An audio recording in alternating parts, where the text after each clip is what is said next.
Oi, oi, pessoal! Sejam todos muito bem-vindos ao AgroShowcast, o mais novo videocast do agronegócio que chega para somar, disseminar boas informações sobre o agronegócio, esse setor que impulsiona a nossa economia, é responsável por 25% do PIB nacional, mais de 50% das exportações brasileiras, gera 1 a cada 3 empregos. Um setor eficiente, produtivo, sustentável e que alimenta mais de 1 bilhão de pessoas em cerca de 200 países. Por tudo isso e muito mais, o agro é show. E aqui no AgroShowcast, a cada episódio, vamos mostrar a força do Brasil rural, tanto para quem atua, vivencia o agronegócio, como também para quem ainda desconhece a grandiosidade desse segmento. E para começar,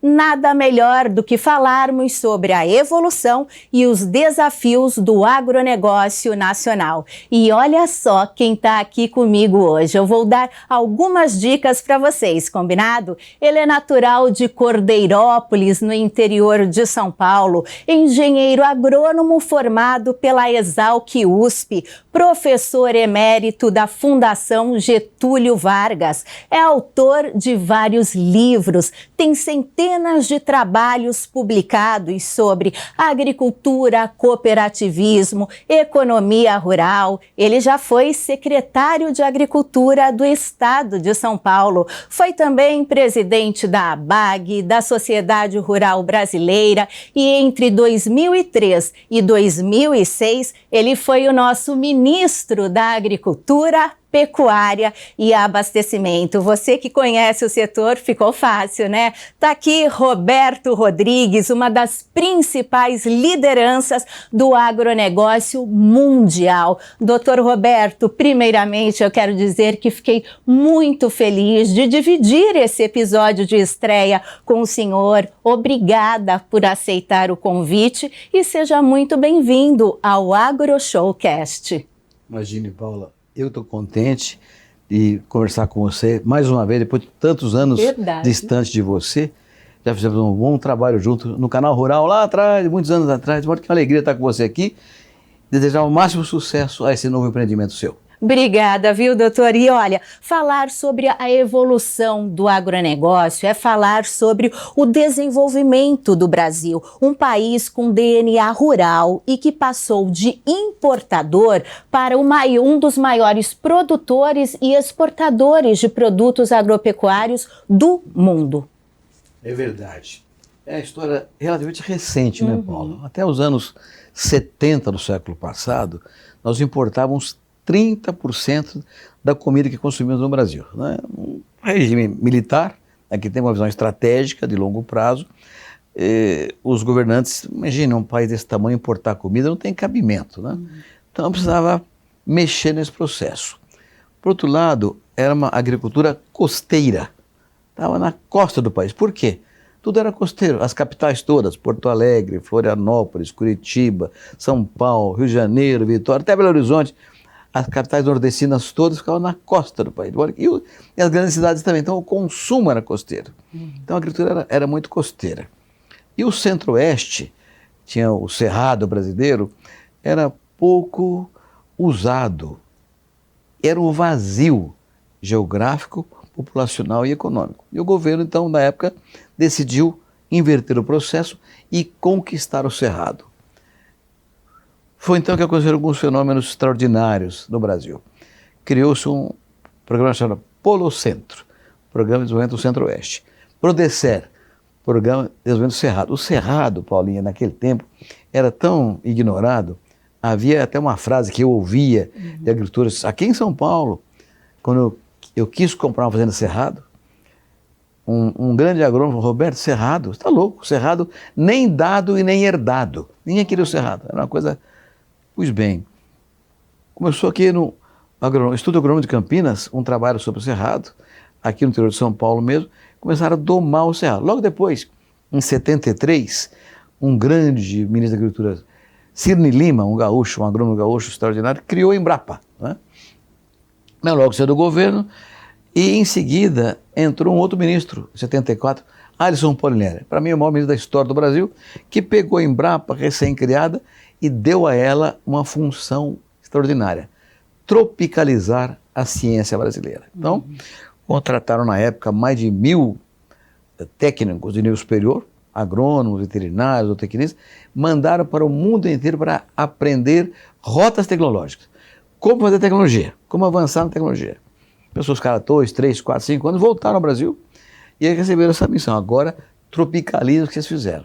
E aí, o Brasil mudou, como você falou perfeitamente. Éramos importadores de comida e hoje exportamos para 200 países do mundo inteirinho. Né? E a história, né, do nosso Brasil, ela é contada, tanto da pecuária como do Brasil, é contada através de ciclos, né? A gente pega no século XVI o ciclo da cana, século XVIII o ciclo do café, a partir de 1940 mais ou menos o Brasil começou a diversificar a produção agropecuária, mas foi exatamente nesse ponto que o senhor falou, de 70 para cá, que houve um salto gigantesco. Além da tecnologia, quais os outros fatores internos e externos que justificam o sucesso dessa potência que é o agronegócio nacional? Eu acho que tem alguns fatores relevantes. Para mim, a coisa mais emocionante dessa história, Paulinha, é a marcha para o Centro-Oeste, né? Iniciada pelos gaúchos. Os gaúchos eram uma coisa extraordinária, né? Largaram lá suas fazendas pequenas, gente de origem europeia, italianos, alemães, né? Holandeses, e que deixaram para trás o que tinham e foram de mala e cuia para o Cerrado, desconhecido, não sabiam nada que ia encontrar pela frente, mas foi uma determinação, um vigor. Logo depois vieram também catarinas, paranaenses, paulistas, capixabas, mineiros, nordestinos. Isso criou uma raça híbrida, um vigor híbrido no Centro-Oeste que deu esse impulso no crescimento, transformou uma terra ruim, que era inadequada para a agricultura, numa terra que é hoje é o Maracanã, Sim. onde vai ser jogada a partida final da Copa do Mundo da Alimentação, que nós vamos ganhar. Né? Então, eu acho que é isso. Tecnologia, desenvolvida aqui no Brasil, que transformou o Cerrado numa área útil, e empreendedorismo, essa vontade férrea dos produtores rurais brasileiros de progredir e avançar, que deu esse sucesso muito grande. Houve também, naturalmente, políticas públicas que foram funcionais, né? O próprio Polo Centro e o Prodecer foram movimentos de política pública que permitiram esse avanço, comprar terra barata e tal coisa.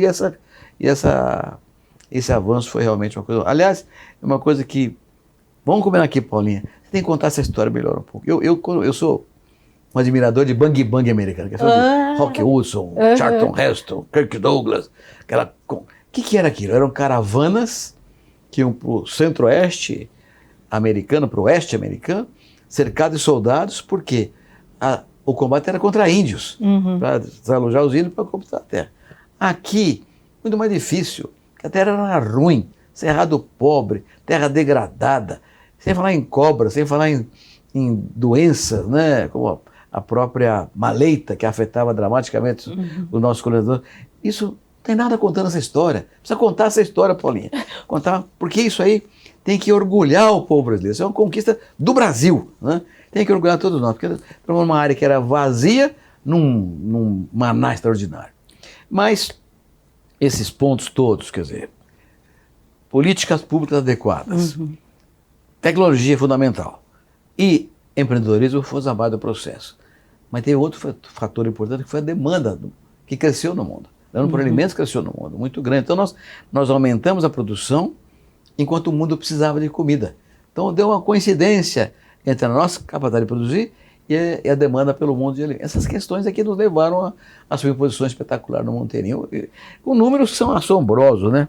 Eu tenho muito marcada para mim a evolução dos anos 90 para cá, porque em 1990 foi no Plano Collor, né? Sim. Que foi um primeiro chacoalhão, né, na carga, né, do país para estabilizar a economia. Não deu muito certo, mas logo depois veio o Plano Real, as coisas aconteceram.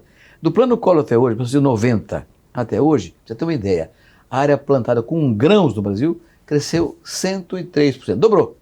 Nossa. E a produção, 457%. Ou seja, a produção cresceu 4 vezes e meia mais que foi a área plantada. Que foi isso? Tecnologia, produtividade agrícola. Esse número, quando eu falo lá fora, todo mundo se espanta, porque é um número extremamente extraordinário. Mas tem outro incrível. Hoje nós temos no Brasil mais ou menos 73 milhões de hectares cultivados. Mais ou menos porque que varia de um ano para o outro. Mas 73 milhões de hectares. Na verdade, são 50 milhões de hectares. Mas o Brasil tem essa característica que é única aqui também. Fazemos 2 safras na mesma área, até 3 safras. Maravilha. Então, são 73 milhões de hectares cultivados todos os anos nas 3 safras. Se nós tivéssemos hoje a produtividade que tínhamos em 1990, precisaríamos de mais 121 milhões de hectares para colher a safra desse ano. Ou seja, nós preservamos 121 milhões de hectares de desmatamento de qualquer outra atividade, em qualquer bioma. Isso é sustentabilidade na veia. Então, é uma produção agrícola sustentável sem sonho. Foi feito. Nenhum país fez isso com a velocidade que o Brasil fez, viu, Paulinho? É uma coisa espetacular. Não é à toa que hoje, né, Roberto, nós já somos os maiores exportadores de 8 produtos agropecuários. A laranja, o suco de laranja, né, a soja, o café, o frango, a celulose, carne bovina. No ano passado, nós nos tornamos também os maiores exportadores de milho, ultrapassando os Estados Unidos, e há uma expectativa grande, inclusive, para essa safra em relação ao algodão. E ainda faltou o açúcar. O açúcar, opa, falei 7, não 8. E celulose, que não é alimento, mas é agricultura também, né? E fumo também. Então, de fato, o Brasil tem sido uma coisa espetacular. E você tem razão, ano passado fomos o maior produtor mundial de milho, e tem uma variável interessante aí. Algodão, em 12 ou 13 anos devemos liderar o processo também. Mas tem um número que pouca gente conhece. O Brasil importa trigo desde que existe. Pois bem, a Embrapa faz uma variedade de trigo hoje que é aplicável no Cerrado também, lá no Centro-Oeste.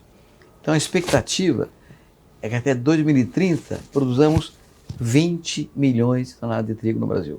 Consumo de 12 ou 13, vai sobrar alguma coisa como 7, 8 milhões de toneladas de trigo para exportar. Então o Brasil vai exportar trigo também em muito pouco tempo. É uma coisa extraordinária que esse país faz com a agricultura. O senhor falou, né, sobre a produtividade. Hoje a nossa safra aqui de grãos, que já ultrapassa 320 milhões de toneladas, se a gente for pegar há 47 anos aí atrás, esse número era 46, se eu não me engano, milhões de toneladas, esse crescimento que o senhor deu, inclusive a porcentagem, né? Tudo isso, produtividade, tem a ver também com a sustentabilidade. O agronegócio é muito acusado de ser o vilão do meio ambiente. Eu acho que é importante a gente falar isso. Nós produzimos, os produtores, os pecuaristas, eles preservam sim o meio ambiente, têm preocupação com o social, com a governança, né? A sigla ESG. E qual o país do mundo, Roberto, que preserva 66% da sua vegetação nativa,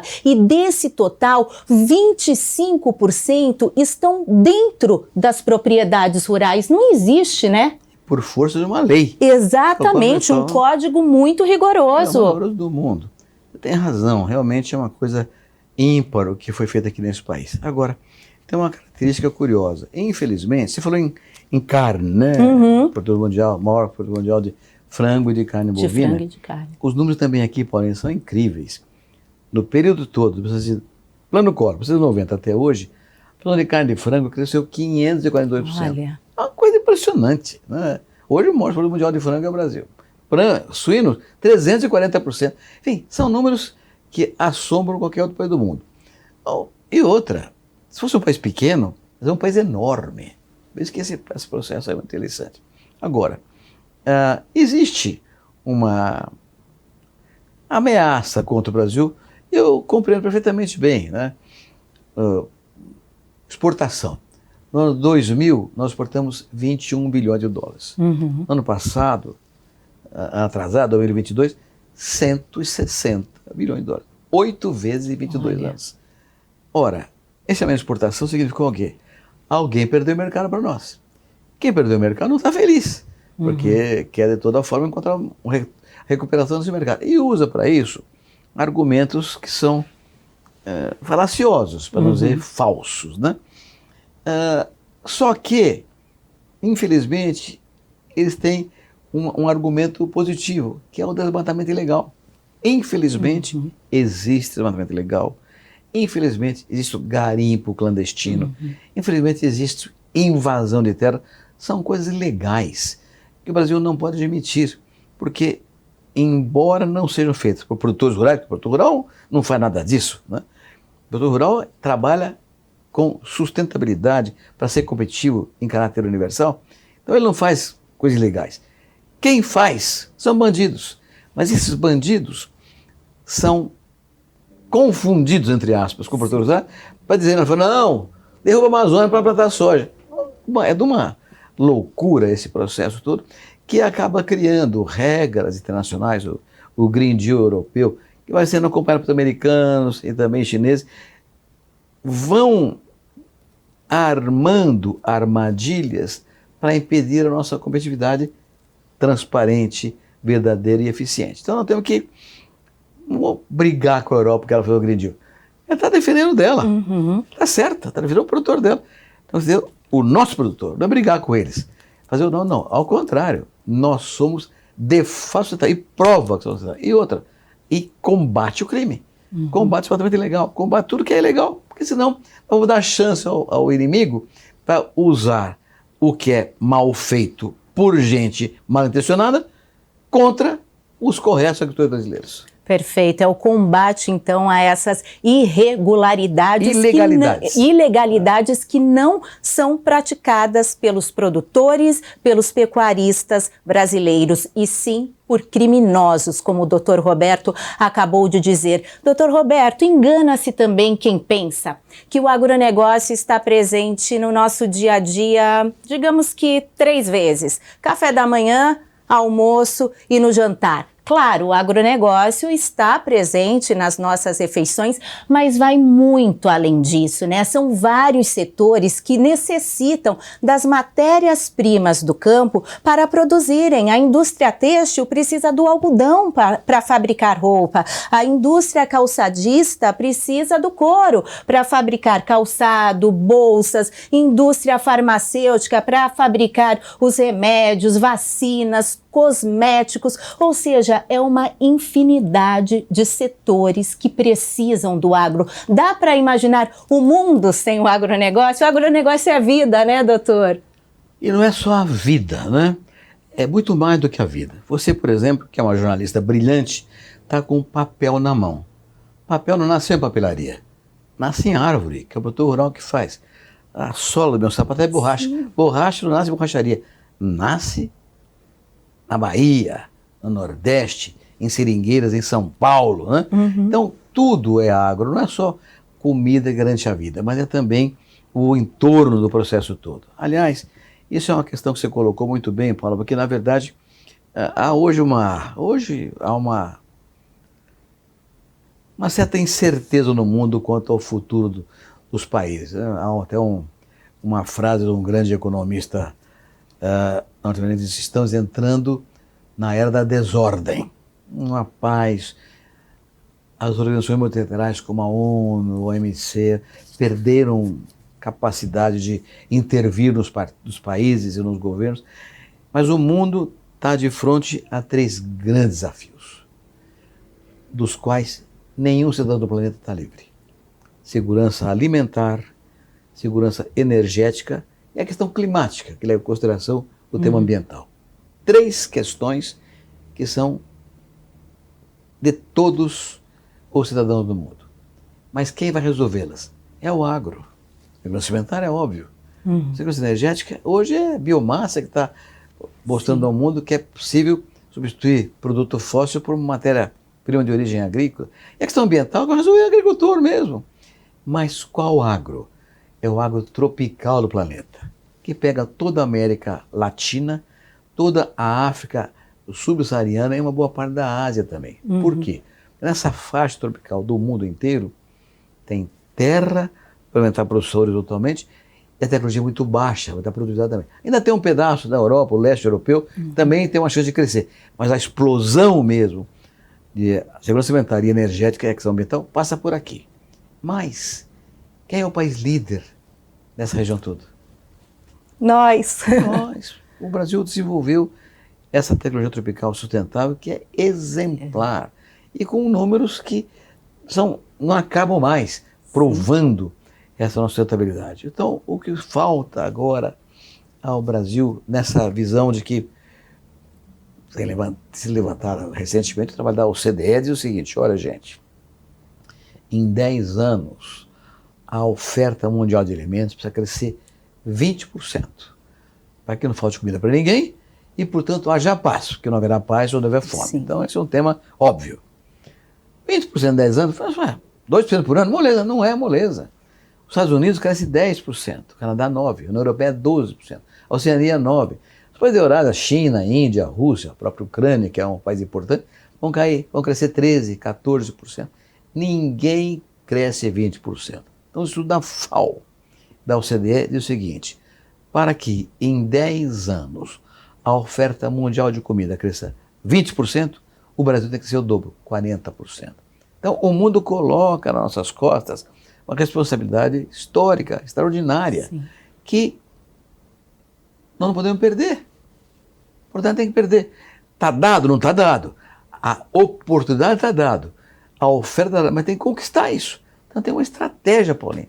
Tem uma estratégia para essa coisa avançar. E dentro dessa estratégia, quais os principais pontos que merecem atenção? O senhor deu exemplo aí daqui 10 anos, mas olhando já para 2050, onde seremos 10 bilhões de pessoas no mundo, no que o Brasil não pode vacilar de jeito nenhum. Essa tua pergunta é a grande inquietação que eu tenho nos meus quase 82 anos de idade, Paulinho, que é o seguinte: primeiro, logística e infraestrutura. Quando eu contei a história, nos anos 70 em diante, o agro saiu da costa do Brasil e foi para o centro-oeste, foi tudo tecnologia, gestão, sim, dinheiro, competência, heroísmo, mas a estrada não foi, a ferrovia não foi, o armazém, a infraestrutura não foi, né? E crescemos de maneira espetacular, sem consequente esquema de... O ano passado, bem, 2023, que aconteceu uma safra gigantesca de grãos, milho, soja, não tinha armazém.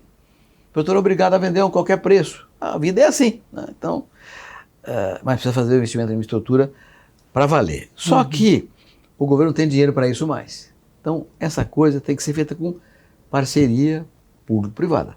Parceria público-privada só acontecerá se tiver segurança jurídica, certeza de payback, vou receber o investimento feito, vai ser remunerado. Então tem que mexer na questão tributária brasileira, na questão administrativa brasileira, no tamanho do Estado, coisas que garantam segurança no investimento. Então, primeira coisa, logística e estrutura. Segunda coisa, acordo comercial. Paulinha, hoje o comércio mundial de alimentos do mundo, mais ou menos 40% depende de acordos comerciais entre países ou grupo de países. Né? Temos que diversificar, né, Roberto? Não temos quase nada. Nós crescemos, as exportações nossas explodiram nos últimos anos, mas sem acordos que garantam esse processo. Porque a agricultura tem uma questão interessante. A escassez é um problema, mas se resolve em 1 ou 2 anos, com políticas públicas. A abundância não resolve nunca, porque fica o estoque pesando sobre o mercado e o produtor rural fica arrebentado. Então tem que ter acordos comerciais que garantam mercado a longo prazo, inclusive agregando valor, para não ficar só na matéria-prima, só na commodity, agrega valor, né? Também. Então, esse acordo comercial é fundamental. Então, estrutura logística, acordo comercial. Terceiro, tecnologia. Nós já falamos que tecnologia tem sido uma alavanca central do crescimento nosso. Mas esse é um processo dinâmico, né? Se não houver vigor em investimento em tecnologia, vai ficando para trás, né? E nós precisamos fazer mais investimentos. Os órgãos de pesquisa de São Paulo, por exemplo, o Agronômico de Campinas, o Biológico, o Zootecnia, são organismos extraordinários que deram o impacto principal no desenvolvimento tecnológico, mas estão meio sem recursos. Então tem que fazer uma revisão no estudo e permitir que os pesquisadores científicos ganhem espaço para continuar crescendo. E todo mundo nessa área tecnológica é fundamental. Então, estrutura logística, acordos comerciais, tecnologia. Quarto, renda. O Brasil é um dos poucos países do mundo que eu tenho política de renda para o campo estruturada. Eu, quando fui ministro, criei o seguro rural. Para mim, a base da política de renda é o seguro. Por quê? Primeiro, porque nenhuma seguradora vai dar o seguro para o produtor rural que não é tecnologia. Então, o seguro puxa a tecnologia para cima.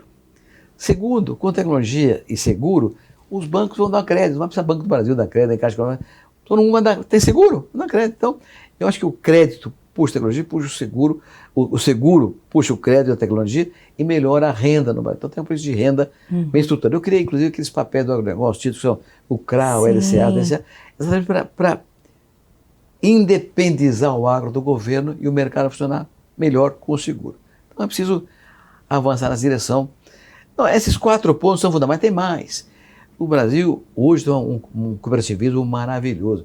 Hoje as cooperativas agropecuárias já respondem por 54% da população brasileira.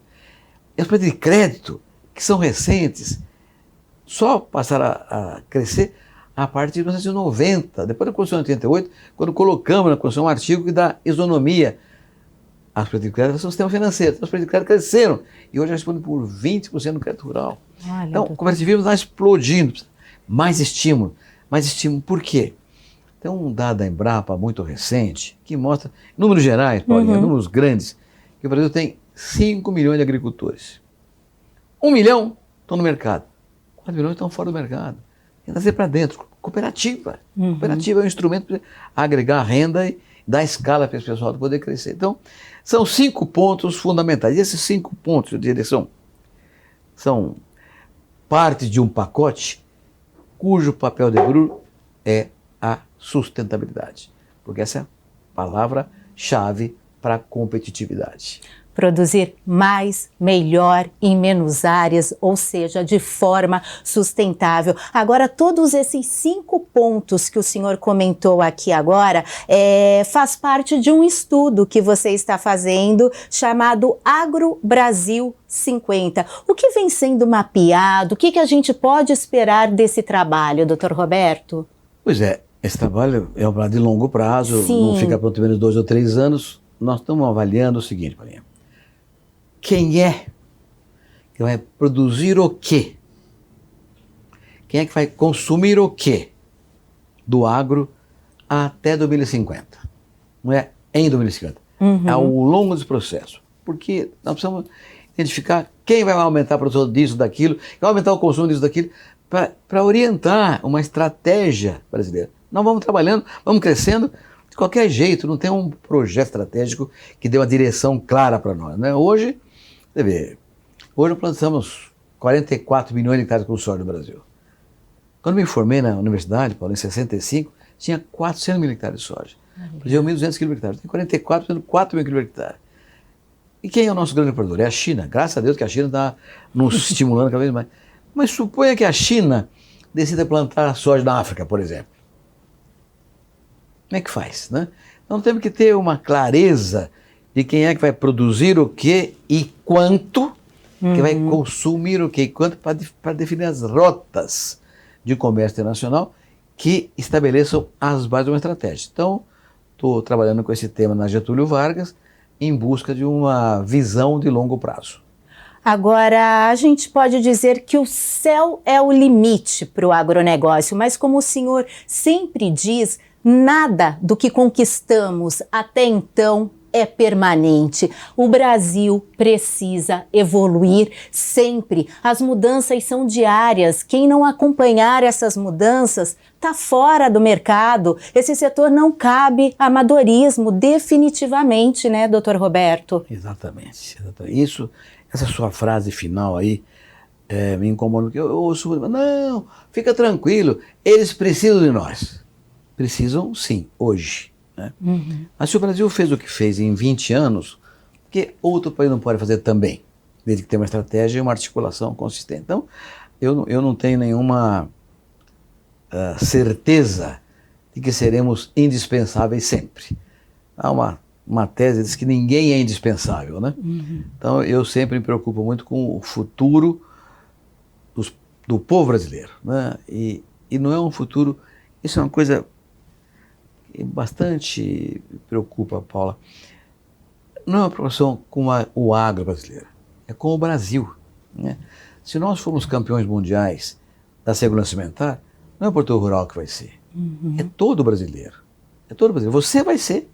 Você, ao falar o que está falando aqui, ensinando para o nosso povo o papel da agricultura, você está mostrando a todo mundo que não é agricultor como ele também está envolvido nesse processo, ou porque consome couro, ou algodão, ou seda, ou perfume, ou qualquer coisa, a agricultura gera, ou papel, né? Ou porque ele produz isso aí de alguma forma. Então, não há nenhum cidadão no Brasil que esteja fora das cadeias produtivas. De modo que uma conquista do agro brasileiro, conquista do povo brasileiro. Então essa é a visão que tem que ser colocada. Eu me lembro muito de um filme americano chamava Dança com Lobos, do Kevin Costner. Foi bancada pela Associação de Agricultores dos Estados Unidos para mostrar ao povo americano a sua origem rural, dar orgulho à sua origem rural. Aqui no Brasil, nós precisamos despertar esse orgulho. Então, seu trabalho aqui, Paulinho, seus companheiros aqui no teu podcast, é despertar esse orgulho. O que foi feito aqui em 20 ou 30 anos, nenhum país fez. Mas não significa que outro não possa fazer. Então, é preciso fazer. Nós fizemos muita coisa, mas não podemos parar. Tem muito mais para ser feito ainda. Então, tem que ter uma estratégia clara, determinada. Vamos alimentar o mundo. Vamos ser campeões mundiais da segurança alimentar, da segurança energética e das mudanças climáticas. É isso aí, doutor Roberto, caminhando aqui para a reta final. Agora eu queria saber como o senhor define o Roberto Rodrigues, agricultor, o senhor que é neto, é filho, é pai também de agricultores. E avô. E avô, e pai, filho e neto de engenheiro já, e agora está aí a 4ª geração da família. Que legado bonito, você que inspira tanta gente, Roberto. Buscou inspiração em quem? Fala um pouquinho pra gente dessa sua história. É muita gente, né? Muita gente. Eu vivi a vida inteira lá de pessoas maravilhosas, extraordinárias, que me ensinaram tudo o que foi possível aprender e que continuam ensinando. Paulinha, ninguém faz nada sozinho. Não. Então eu acho que no cooperativismo, que eu tive um privilégio enorme, comecei numa cidadezinha pequena lá em Guariba, interior de São Paulo, com uma cooperativa agrícola, depois montei uma cooperativa de crédito rural, depois cheguei a presidente da OCB, depois da Aliança Mundial de Cooperativas, dei pelo mundo, 79 países pelo mundo inteiro, vendo o cooperativismo. Aquilo foi uma lição permanente de que o conjunto é que faz a força, né? Então, quem que me inspirou? O cooperativismo e todas as pessoas que nele entraram, entram e ainda entrarão. Eu acho que aqui está um caminho para todo mundo. Mas sempre tem pessoas que são fundamentais na vida da gente. Meus pais, meus filhos, minha família. Minha família tem sido sempre um porto seguro para todas as causas, para o bem e para o mal. E se há um local onde eu possa lamber as feridas depois dos desastres, é o porto seguro da família. A família é o começo de tudo, a família é o final de tudo. É tão bom a gente trabalhar, né, sair, viajar, mas saber que tem para onde voltar, para quem voltar. Isso é muito importante. E falando sobre o cooperativismo, ninguém é tão bom sozinho que não pode ser melhor, né? Em grupo, junto. E você sempre lutou por isso, Roberto. Agora, para encerrar, eu queria lembrar uma história, rapidamente, que eu já ouvi de um amigo seu que vivia falando para você o seguinte: Roberto, não está mais na idade de trabalhar tanto assim, você tem que desacelerar, trabalha menos. E o Roberto respondia para esse amigo: quem não anda, desanda. Então, que Deus continue te iluminando muito nessas andanças mundo afora, e eu vou estar te esperando aqui outras vezes para a gente falar muito mais sobre esse setor que eu sei que é a sua grande paixão. Conte comigo, Paulinha. Eu estou só com 81 anos e pouco. Eu acho que tem uma boa chance de durar mais uns 20 anos. Opa! Então tem muita coisa para fazer, mas nesses 20 anos eu quero muito levantar o troféu de campeão mundial da segurança alimentar, porque é também o troféu de campeão mundial da paz. Eu acho que o Brasil pode carregar esse troféu. De novo, jamais carregarei sozinho. Vem junto. Vamos fazer o Brasil campeão mundial da paz, que vale a pena. É isso aí, gente. Roberto, muito obrigada. A gente vai sim levantar esse troféu porque é nesse campo que o Brasil bate um show de bola. Muito obrigada, doutor Roberto. Obrigada a todos vocês pela audiência nesse primeiro episódio do Agro Showcast. Eu espero que vocês tenham gostado e que gostem cada vez mais. Quem ainda não está seguindo a gente, o nosso canal no YouTube, bora lá se inscrever, ativar o sininho. Também já estamos lá no Instagram. É só você seguir o perfil do Agro Showcast e eu te espero na próxima semana. Até lá, gente. Obrigada. Tchau, tchau.